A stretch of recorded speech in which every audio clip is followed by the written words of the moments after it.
मुझे दया आती है उन बच्चों पर जिनमें मेरा बच्चा भी शामिल है। मैं भी उसी समाज की पैदाइश हूँ, उसी समाज के दबाव मुझ पर भी काम करते हैं। और ये रिसर्च मैंने संयोग से अपने बच्चे के प्राथमिक शिक्षा के बाद पढ़ी, पहले पढ़ी होती तब भी मैं क्या करता, दिल्ली में आपको एक भी अच्छा स्कूल मिलेगा ही नहीं जो मातृभाषा में पढ़ाता हो। एक ऐसा माहौल है, मुझे दया आती है उन बच्चों पर। वो घर में जब 9-10 महीने के होते हैं या 3 साल के जब होते हैं तब वो स्कूल जाना शुरू करते हैं। 2.5 साल का बच्चा अपनी भाषा में कॉम्प्लेक्स सेंटेंसेस बनाना सीख जाता है अपने आप, बिना एक शब्द भी पढ़े लिखे।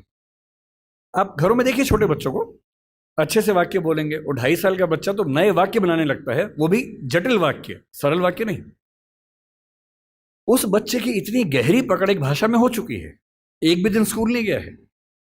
और इसलिए मातृभाषा का अध्यापन जब स्कूल में होता है, टीचर को पता होता है कि बच्चे को भाषा पहले से आती है, इसे दुरुस्त करना है, सिखाना नहीं है जीरो से। और वो बच्चा बड़े अच्छे मूड से स्कूल गया, उसे मम्मी को टाटा किया, स्कूल जाके पता लगा टाटा नहीं बोलना, बाय बोलना है। उसकी दुनिया खिसक जाती है उसके पैर के नीचे से। वहां उसे पता लगता है कि भिंडी नहीं है, ये लेडी फिंगर है। तुम जो लाए हो वो आलू नहीं है, पोटैटो है। रोटी नहीं है, ब्रेड है। ठीक है, ब्रेड तो वो होती है नहीं, वो सब ब्रेड्स होती हैं। समोसा है ही नहीं इंग्लिश में, उसको पता लगा कि होता ही नहीं है तो। और वो बेचारा एक अजीब सी कश्मकश में है। उसे अपनी भाषा में सीखना था कि जीरो क्या होता है, संख्या क्या होती है, एक क्या होता है। उसे अपनी भाषा में सीखना था कि सरकार क्या होती है, दुनिया क्या होती है, चलती कैसे है। उसे सीखना पड़ रहा है कि पहले ये समझो कि दुनिया नहीं वर्ल्ड होता है। अब उसकी आधी से ज्यादा ऊर्जा वर्ल्ड पे अटकी हुई है और बाकी बची खुची ऊर्जा से वो समझ रहा है कि वर्ल्ड होता क्या है। उसकी आधी ऊर्जा लगी नंबर शब्द याद करने में, न कि ये समझने में कि संख्या क्या होती है, नंबर क्या होता है। एक अजीब सी साजिश दुनिया भर में चल रही है कि दुनिया के हर बच्चे को उसकी मातृभाषा से बचपन में ही वंचित कर दो। उसे एक ऐसी भाषा में सिखाओ जहां उसके लिए वो भाषा सीखना अपने आप में चैलेंज हो। और इसलिए आप देखेंगे कि अगर ज्ञान की दुनिया में दुनिया भर की भाषाओं के आम आदमी शिरकत नहीं कर पा रहे हैं, गलती से भी ये मत सोचिएगा कि दिमाग वाले लोग बहुत कम होते हैं और वही आगे बढ़ते हैं। दिमाग वाले अधिकांश लोगों को बचपन में ही खत्म कर देने की साजिश दुनिया भर में चल रही है। और जो अपनी भाषा में पढ़ ही नहीं पाएगा वो कैसे आगे बढ़ेगा, कैसे सीखेगा। मैंने 10वीं क्लास तक हिंदी माध्यम से पढ़ाई की है, उसके बाद अंग्रेजी सीखी है, ठीक से सीखी है। अंग्रेजी मुझे कहीं कोई समस्या नहीं आती है, इसमें क्या कोई परेशानी है। मैं आज भी अपनी भाषा में गीत सुनने में ज़्यादा खुश होता हूँ। मुझे फिल्म देखनी मैं हिंदी में पसंद करता हूँ, नाटक देखना हो हिंदी पसंद करता हूँ, मजाक करना हो हिंदी में पसंद करता हूँ। पढ़ना हो कोई ऐसा विषय जो हिंदी में नहीं है तो इंग्लिश में पढ़ता हूँ, इसमें क्या परेशानी है। लेकिन मुझे कोई बचपन से ही मजबूर करे कि मुझे दूसरी भाषा में, संयोग से अंग्रेजी है, फ्रेंच भी हो सकती थी, पुर्तगाली भी हो सकती थी, जो जीत जाता उसकी भाषा ढो रहे होते। ज्ञान विज्ञान की दुनिया में मेरा निजी विश्वास है इस वर्चस्व को तोड़ना बहुत जरूरी है। हम हिंदी में हजारों शब्द क्रिएट नहीं कर पाएंगे 2 दिन में, सही बात है, मुश्किल है। और हमें इतना शुद्धतावादी या प्यूरिटन होने की जरूरत नहीं है कि हम सारे शब्द अपने ही गढ़ेंगे। हम तो इंटरनेट को अंतर्जाल ही बोलेंगे, हम कंप्यूटर को संगणक ही बोलेंगे, तो आप अकेले ही बोलते रहेंगे, कोई पूछेगा नहीं आपको। जो शब्द अंग्रेजी के प्रसिद्ध हो गए उनको मान लीजिए। जापानी भाषा का शब्द है रिक्शा, आप रोज रिक्शा में घूमते हैं, कभी आपने कहा कि रिक्शा को मैं नरयान बोलूंगा? कई लोग बोलते हैं नरयान, कि मनुष्य द्वारा चलने वाला एक विमान या वाहन। क्या बकवास है। अरे जो शब्द जिस भाषा से आया, प्रसिद्ध हो गया, अपना लीजिए उस शब्द को। और उसके बाद भाषा में असली समस्या शब्द नहीं होती है। भाषा विज्ञान में एक होता है जिसको मॉर्फोलॉजी कहते हैं, एक सिमेंटोलॉजी होता है, लेकिन जो सबसे महत्वपूर्ण स्ट्रक्चर है सिंटेक्स है। सिंटेक्स का मतलब है वाक्य का निर्माण कैसे होता है, शब्दों का क्रम कैसे तय होता है। किसी नई भाषा को सीखने में सबसे बड़ी मुश्किल आती है सिंटेक्स सीखने में। आप हिंदी भाषा के सिंटेक्स में अंग्रेजी के शब्दों को शामिल कर लेंगे, रत्ती भर समस्या नहीं आएगी। और इसलिए जिसको हम कहते हैं कि अंग्रेजी माध्यम है और हिंदी माध्यम है, कहने की बातें हैं। मैं अंग्रेजी माध्यम में बच्चों को खूब पढ़ाता हूँ, 8-8 घंटे दिन में पढ़ाता हूँ, और वहाँ भी देखता हूँ कि जैसे कोई मुश्किल कंसेप्ट आता है, जब तक अंग्रेजी में पढ़ाने के बाद हिंदी में भी ना समझा दूँ, उनके चेहरे पर 12 बजे रहते हैं, क्योंकि वो हिंदी भाषी समाज के बचपन से लगातार हिंदी बोलने समझने वाले और अंग्रेजी माध्यम लेके एक ज्ञान की भाषा के तौर पर अंग्रेजी पढ़ने वाले व्यक्ति हैं। हंसी मजाक हिंदी में हो तो ठहाके मार के हंसते हैं, इंग्लिश में हो एक आध हंसता है, बाकी इसलिए हंसते हैं कि हंसने की बात थी तो हम भी हंस लेते हैं। नहीं बात बनती। मन की भाषा, आत्मा की भाषा अलग भाषा होती है, ज्ञान की भाषा अलग भाषा होती है, इसमें कहाँ कोई दिक्कत है। और इसलिए मैं आपसे कहना चाहता हूं कि ज्ञान विज्ञान की भाषा के तौर पर, व्यवसाय की भाषा के तौर पर जबरदस्ती एक वर्चस्व का दौर चल रहा है जो खत्म होना चाहिए। मुझे खुशी है कि हमारी वर्तमान सरकार इस मामले में, मैं किसी राजनीतिक दल से ताल्लुक नहीं रखता हूं, मुझे ना सरकार का समर्थक माना जाए ना विरोधी माना जाए, क्योंकि मैं सच में दूरी बना के रखता हूं, बहुत दूर बना के रखता हूं। मैं मुद्दों पर तारीफ करता हूं, मुद्दों पर आलोचना करता हूं। भाषा के मामले में वर्तमान सरकार बेहतर काम कर रही है, ये सही बात है। कई स्तरों पर हमने देखा है। मेडिकल साइंस मध्य प्रदेश से शुरू हुआ, एक ही साल में एमपी में, यूपी में, उत्तराखंड में शुरू भी हो गया। और मैं कई साल से सोचता था कि मेडिकल साइंस में ऐसा क्या है जो हिंदी में नहीं पढ़ सकते। और सोचिए, डॉक्टर बनने के बाद करना क्या आपको डॉक्टर बन के आम आदमी का इलाज करना है। भारत के आम आदमी की हालत क्या है? डॉक्टर के पास जाता है, उसको एक वाक्य समझ में नहीं आता है। डॉक्टर 4 लाइन इंग्लिश के बोलता है, कुछ मुश्किल शब्द बोलता है, तो वो मान लेता है कि ज्ञानी आदमी ठीक बोल रहा होगा। उसे अपनी हेल्थ के बारे में एक वाक्य ठीक से समझ में नहीं आता है। किसी विकसित देश में चले जाइए, डॉक्टर की जिम्मेदारी होती है कि जब तक मरीज सारी बातों को ठीक से न समझ ले तब तक इलाज शुरू नहीं कर सकता है। हमारे देश में भाषा का अंतर ऐसा है कि मरीज अपनी बीमारी को ठीक से कभी समझ ही नहीं पाता है। ऑपरेशन तक की सहमति ले लेते हैं अंग्रेजी बोल के, वो समझ नहीं पा रहा होता, हाँ तो हो गया, साइन कर, हाँ साइन कर दिया। उसमें क्या लिखा हुआ है कि तुम्हारा ऑपरेशन करेंगे, तुम मर भी सकते हो, मर गए तो तुम्हारी जिम्मेदारी है। कुछ पता ही नहीं उस बेचारे को। क्यों भारत का हर डॉक्टर, तमिलनाडु का डॉक्टर तमिल में क्यों ना बात करे पेशेंट के साथ, कर्नाटक का डॉक्टर कन्नड़ में बात करे, हिंदी का डॉक्टर हिंदी में बात करे, और अंग्रेजी मातृभाषा वाले जो 2,70,000 लोग हैं उनके लिए कुछ डॉक्टर इंग्लिश वाले रख लीजिए। डॉक्टर की भाषा तो समाज की भाषा होनी चाहिए। यही कानून के साथ है। हमारी जुडिशरी इतना जबरदस्त जुडिशियल फ्रीडम, जुडिशियल इंडिपेंडेंस, संविधान का मूल ढांचा है, सब बातें बढ़िया हैं। पर जिस देश की आबादी में 2,70,000 लोग अंग्रेजी मातृभाषा वाले हों, उस देश का सुप्रीम कोर्ट सारे निर्णय अंग्रेजी में ही देगा, ये कहाँ का लोकतंत्र है? यहाँ आपका जो जुडिशियल इंडिपेंडेंस है या जुडिशियल रिस्पॉन्सिबिलिटी है वो कहाँ चली जाती है? उस समय आपके सुप्रीम कोर्ट में मधु लिमये नाम के व्यक्ति जिद करते हैं कि मैं हिंदी में अपनी बात रखूंगा, आप उनको परमिशन देने के बाद नकार देते हैं कि हमसे गलती हो गई, ऐसा नहीं कर सकते हैं। मेरे देश में, मेरे सुप्रीम कोर्ट में अपनी भाषा में आप बोल भी नहीं सकते। आप 28 राज्यों में से केवल 4 राज्यों में हिंदी में हाई कोर्ट में बात करने की परमिशन देते हैं। लोकतंत्र का मतलब क्या होता है? कुछ गिने चुने एलिट्स के हिसाब से जनता अपनी भाषा बदलेगी या जनता की भाषा से प्रशासक भाषा बदलेंगे अपनी? अगर लोकतंत्र है तो लोकतंत्र में जनता की भाषा ही केंद्र में होनी चाहिए, कोई और भाषा केंद्र में कैसे हो सकती है? पर हम लोग इतने आदी हो चुके हैं, हम स्लेव मेंटेलिटी के इतने अभ्यस्त हो चुके हैं कि हम ये प्रश्न कभी नहीं करते। हमारे सुप्रीम कोर्ट के चीफ जस्टिस या कोई जज हिंदी में क्यों नहीं बात कर पाते? और नहीं कर पाते, मैं फिर बार बार कह रहा हूँ, मामला सिर्फ हिंदी का नहीं। मेरी इच्छा है कि सुप्रीम कोर्ट के बहुत सारे जजेस में कुछ को तमिल ठीक से आती हो, कुछ को तेलुगु अच्छे से आती हो, कुछ को मराठी आती हो, कईयों को हिंदी आती हो। और बेंच का फैसला करते हुए ये भी एक पॉइंट ध्यान में रखा जाए कि मामला कहाँ का है और उस मामले में ऐसे जज को प्राथमिकता मिले जो उस भाषा को जानता हो, ताकि केस मेरा है, मुझे हिंदी आती है, मेरा वकील अंग्रेजी में कुछ कुछ बोला, जज ने कुछ कुछ बोला, फैसला हो गया, मुझे पता ही नहीं कि क्या हुआ, और इतने में पुलिस आगे मुझे ले गई और मैं परेशान हूं कि हुआ क्या। मेरे मामले के किसी प्रसंग में मेरी भूमिका ही नहीं है, क्योंकि सारी प्रक्रिया 2 ऐसे व्यक्तियों के बीच में चल रही है जिनके पास एक भाषा है जो मेरी भाषा नहीं है, जबकि मामला मेरा है। और कहने को लोकतंत्र है। ये लोकतंत्र नहीं है, ये भाषा के स्तर पर तानाशाही है, बुरी चीज है।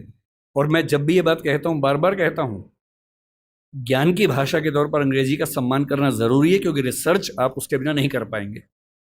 बहुत मामलों में सीखने की जरूरत है, उससे भी, जापानीज से भी, फ्रेंच से भी, सबसे सीखने की जरूरत है। लेकिन आपके देश के सुप्रीम कोर्ट में, हाई कोर्ट में आपकी भाषा में बात ना होती हो, ये बुरी बात नहीं है, शर्मिंदगी की बात है। हमें एक समाज के तौर पर शर्म आनी चाहिए, ये उससे कम बात नहीं है।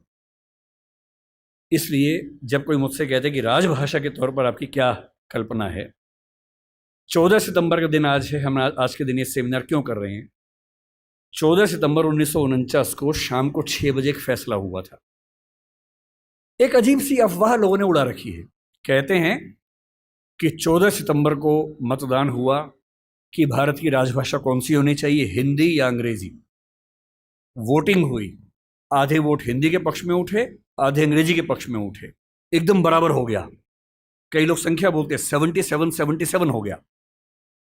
और तब स्पीकर ने, डॉक्टर राजेंद्र प्रसाद ने अपना कास्टिंग वोट दिया, क्योंकि उनके पास अधिकार है कि वोट डाल सकते हैं लास्ट में, अगर बराबर हो जाए तो, हिंदी के पक्ष में दिया, और इससे हिंदी भारत की राजभाषा हो गई। इससे बड़ा कोई झूठ नहीं है। ऐसा कुछ नहीं हुआ था संविधान सभा में, सफेद झूठ है। 12 सितंबर को शाम 4 बजे इस मुद्दे पर बहस शुरू हुई।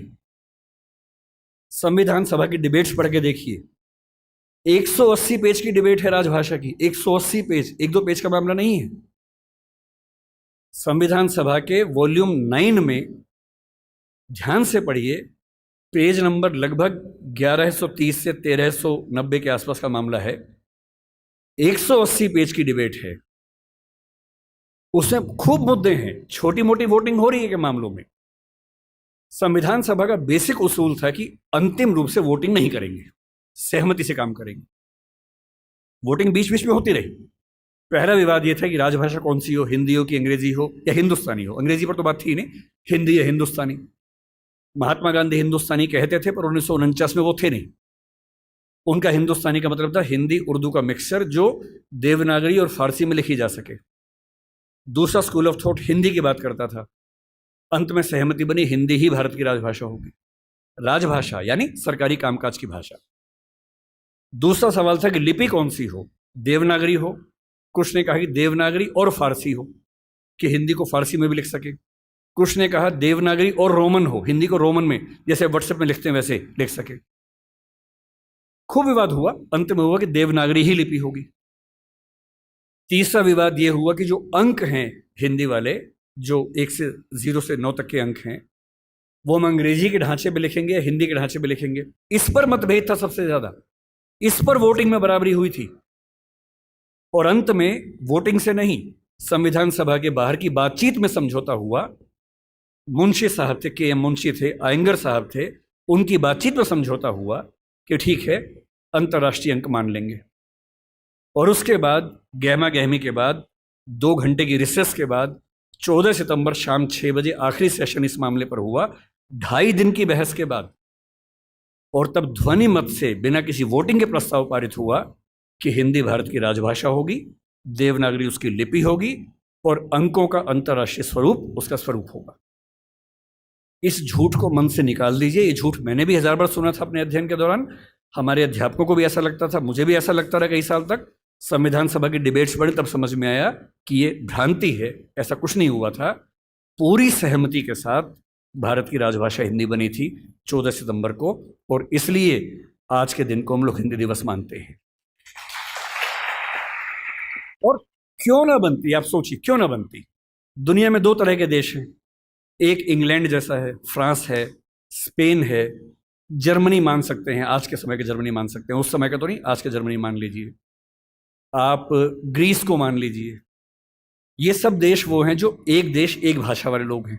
बांग्लादेश को मान लीजिए, बांग्ला बोलते हैं, एक देश एक भाषा है। पर कुछ देश ऐसे होते हैं जहां एक भाषा नहीं होती है। स्विट्जरलैंड में देखिए, छोटा सा देश है, 3 राजभाषाएं वहां पर हैं। बेल्जियम में देखिए, छोटा सा देश है, पर वहां भाषाएं 1 से ज्यादा चलती हैं। तो उस समय एक डिबेट थी कि भारत का मॉडल कौन सा होगा। क्या हम इंग्लैंड, फ्रांस, जर्मनी के मॉडल पे चलेंगे, या हम स्विट्ज़रलैंड और बेल्जियम के मॉडल पर चलेंगे? तो क्योंकि भारत में भाषाएं बहुत ज़्यादा थी, उस समय हमने 14 भाषाओं को संविधान में स्थान दिया। शुरू में 13 को दिया, बाद में एक और जोड़ दिया। तो अब तो खैर 22 भाषाएं हैं 8वीं अनुसूची में। डिबेट ये थी कि भारत की राजभाषा कौन सी हो। ऐसे मामले में दो ही फैसले हो सकते हैं। एक तो ये हो सकता है कि भाई जितनी महत्वपूर्ण भाषाएं हैं सबको बना दो। अगर सबको बनाएंगे तो हर डॉक्यूमेंट 10 भाषाओं में बनेगा, वो आसान काम नहीं है। दूसरा, लोकतंत्र में क्या तरीका है, जिस भाषा को बोलने वाले समझने वाले सबसे ज्यादा हैं उसको बना दीजिए। यही सहमति बनी। स्वाधीनता संग्राम में हिंदी को राष्ट्रभाषा राजभाषा बनाने की बात किन लोगों ने की, आपने कभी गौर किया है? हिंदी को राष्ट्रभाषा बनाने के सबसे बड़े समर्थक कौन थे? महात्मा गांधी, गुजरात के थे, गुजराती आदमी। के.एम. मुंशी गुजरात के थे, पटेल गुजरात के थे, आज भी गुजरात के दो लोग लगे हुए हैं। हिंदी को भारत की राष्ट्रभाषा बनाने की जो बात आई है, हिंदी समाज से ही नहीं आई है। महात्मा गांधी गुजराती व्यक्ति होकर हिंदी के पक्ष में सबसे ज्यादा अड़े हुए थे। महाराष्ट्र में तिलक थे, सावरकर थे, वो मराठी की बात नहीं कर रहे, वो हिंदी की बात कर रहे थे। पंजाब में लाला लाजपत राय थे। आप बंगाल में जाएंगे, केशव चंद्र सेन से परंपरा शुरू होती है, सुभाष चंद्र बोस तक परंपरा जारी है, वो सब हिंदी की बात कर रहे हैं। पूरे भारत में, दक्षिण भारत तक में ये सहमति बन गई थी। महात्मा गांधी ने पूरी एक संस्था खड़ी की, दक्षिण भारत हिंदी प्रचार सभा। कितने साल तक काम करते रहे वहां पर। एक सहमति बनाई पूरे देश में, क्योंकि इतना बड़ा स्वाधीनता आंदोलन बिना एक भाषा के नहीं चल सकता। बेबीलोन की कथा बन जाती, बाबेल जैसी, कि सब लोग अलग भाषाएं बोलते हैं, लड़े कैसे अंग्रेजों से।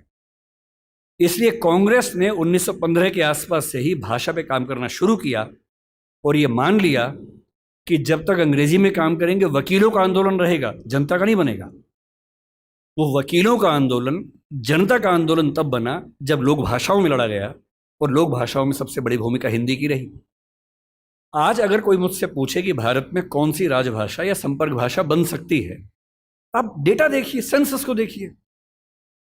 हिंदी बोलने वालों की कुल संख्या पहली, दूसरी, तीसरी भाषा के तौर पर भारत में कितनी है इस समय? 69 करोड़ है 2011 के सेंसस में। 57% ऑफ पॉपुलेशन भारत की, first, second, third. First language में 43.6% है, तीनों मिला लें 57%, 69 करोड़ संख्या है। क्यों है? 10 राज्य हिंदी भाषा वाले हैं। फिर वो सारे राज्य जो संस्कृत से ही बने हैं, वो हमारे ननिहाल के हैं। इसलिए आप महाराष्ट्र जाएंगे, क्योंकि मराठी संस्कृत से बनी है, आपको मराठी हिंदी में दिक्कत नहीं आती, क्योंकि दोनों की रूट सेम है। यही गुजराती में है, यही पंजाबी में है, यही सिंधी में है, यही असमिया में है, यही ओडिया में है, यही बांग्ला में है। ये सातों राज्यों की भाषाएं संस्कृत के रूट से बनी हुई है, इसलिए हमारी रूट सेम होने से दिक्कत नहीं आती है। केवल दक्षिण भारत की चार भाषाएं मुख्य रूप से, और उत्तर पूर्व की, असम की आगे की भाषाएं। उत्तर पूर्व में भी आप अरुणाचल प्रदेश जाइए, हिंदी में कहीं कोई दिक्कत नहीं है। अरुणाचल प्रदेश में बड़ा आश्चर्य की बात है कि हिंदी सब बोलते हैं। अंडमान निकोबार जाइए, हिंदी सब बोलते हैं, वहां पर कहीं कोई समस्या नहीं। हैदराबाद में हैदराबादी हिंदी चलती है। मुंबई मराठी क्षेत्र होकर हिंदी का गढ़ बना हुआ है। और जो दक्षिण के 4 राज्य हैं उनमें भी, क्योंकि 10वीं क्लास तक हिंदी आमतौर पर स्कूल में पढ़ाई जाती है, तमिलनाडु में कुछ गांवों को छोड़ देंगे, मैं पूरा भारत ठीक से घुमा हुआ है, और मुझे आज तक हिंदी से काम चलाने में दिक्कत नहीं आई। 69 करोड़ की आबादी 121 करोड़ में से आज 145 करोड़ हैं। ये संख्या मिनिमम आप मान के चलिए कि 75 करोड़ के आसपास होने वाली, 80 करोड़ होने वाली है। इस 69 करोड़ अगर मैं 2011 की बात मान लूं, तो तुलना में कौन है? नंबर 2 पर कौन आता है? बांग्ला। हिंदी में कितना है? 57% है। बांग्ला में कितना है? 9% है। आप किसे बनाएंगे राजभाषा भारत की? संपर्क भाषा किसे बनाएंगे? 57% के बाद सीधा 9% है। नंबर 3 पे मराठी आती है, अभी आ गई है। पहले नंबर 3 पे तेलुगु थी, अब मराठी आ गई है। कितना है? 8.7% है। नंबर 4 पर तेलुगु है, 8% के आसपास है। यानी एक भाषा बोलने वाले 57% हैं। नंबर 2 वाले 9, 8.7, 8, 6, 4, 3। क्या लोकतांत्रिक तरीके से कोई कंपटीशन बनता है किसी तरह का? और संपर्क भाषा संविधान लिखे या ना लिखे, संविधान में लिखा भी नहीं है। संविधान में कहीं नहीं लिखा कि भारत की संपर्क भाषा कौन सी है, ना लिखा है भारत की राष्ट्रभाषा कौन सी है, केवल लिखे भारत की राजभाषा कौन सी है। 14 सितंबर को हुआ था, उस समय आर्टिकल 301 था, लेकिन जब संविधान फाइनल हुआ तो आर्टिकल 343 से 351 तक का हिस्सा जो अंतिम प्रारूप संविधान का बना उसमें राजभाषा का है। भाग 17 है, जो प्रारूप में भाग 14 था। इसलिए हमें डरने की जरूरत नहीं है।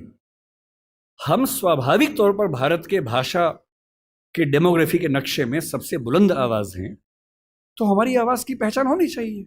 हमें खौफ किस बात का होना चाहिए? क्यों मिरांडा बनने की जरूरत है भाई? अपने धौंस में रहिए, आत्मविश्वास से भर के रहिए।